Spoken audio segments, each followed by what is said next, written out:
দেখো প্রাইভেটে যতই ডাক্তার দেখাই না কেন তারপরেও কিন্তু হেলথ সেন্টার অবশ্যই যেতে হবে। কেন যেতে হবে? এই কারণে বাচ্চা হওয়ার পরে যে ভ্যাকসিনগুলো পায় সেটা সরকারি মতে নেওয়াটাই আমার মনে হয় ভালো।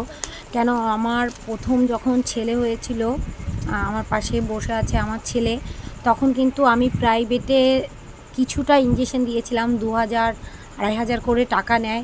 টাকাটা বড় না, কিন্তু হেলথ সেন্টারের যে ভ্যাকসিনগুলো পাই সেগুলো মনে হয় আমার ওগুলোই নেওয়া বেটার। যার কারণে আমি প্রাইভেটে দেখাচ্ছি। তারপরেও আমি হেলথ সেন্টারে কার্ড করেছি, সেখানে আমাকে যখন যখন চেক আপ করতে ডেকেছে আমি তখনই গেছি। কেন? আমি মনে করি যে হেলথ সেন্টারটা ভ্যাকসিন দেওয়ার জন্য খুব ভালো। আর প্রাইভেটে তো দেখাচ্ছি। দেখো তোমাদের জায়গাটা কেমন লাগছে অবশ্যই কমেন্টে বলো।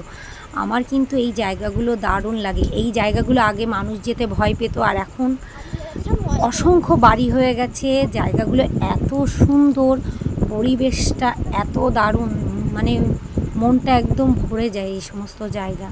দেখো কি অপূর্ব দৃশ্য, দেখতে থাকো।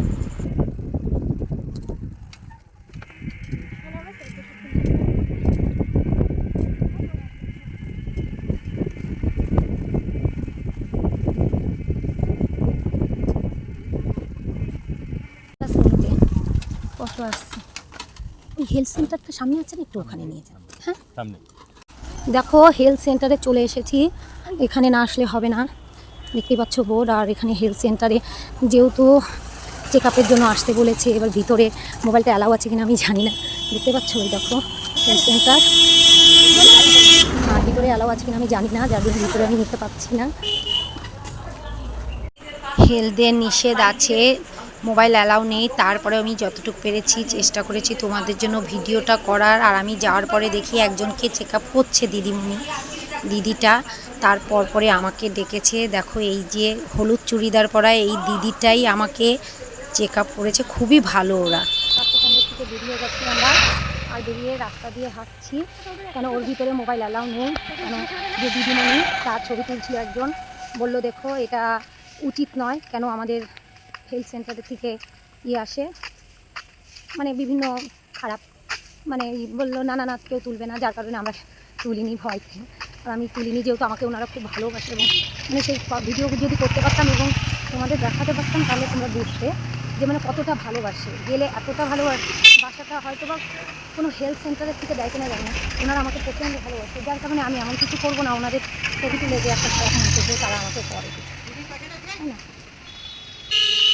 দেখো হয়ে গেছে, বাড়ি যাবো। ছেলেকে দেখো চান করাবো। আসো বাবু, আসো আসো। জল চলো, জল তো সামনে যাই, তারপর কিনছি চলো। আর দেখো এই দিক দিয়ে ফুল বাগানে চলে যেতে হবে। এই দেখো না বাবা, এখন আর ফুল বাগানে যাবো। বাড়ি ফেরার সময় এই যে জঙ্গলটা পড়ে এত ভালো লাগে, মানে মনটা ছুঁয়ে যায়। আর সত্যি যদি মাঝে মাঝে মনে করি এরকম জায়গায় যদি একটু বাড়ি কিনতে পারতাম দারুণ হতো, বিশ্বাস করো। খুব ভালো লাগে। দেখো জায়গাগুলো এত সুন্দর, নিস্তব্ধ, খুব সুন্দর লাগে। কিন্তু ইচ্ছা আছে এইদিকে, দেখছিও, জানি না কি করতে পারবো না পারবো। দেখো বাড়ি এসে ভীষণ কষ্ট হয়ে গেছে, আর একটা ভ্যান বা টোটো কিচ্ছু পাইনি। এতটা কষ্ট হয়ে গেছে, বোঝোই তো এই টাইমে কষ্টটা মানে কতটা হয়। আর ছেলেকে যাবো চান করাতে। তোমাদের যদি ভিডিওটা ভালো লাগে অবশ্যই লাইক কমেন্ট শেয়ার করো।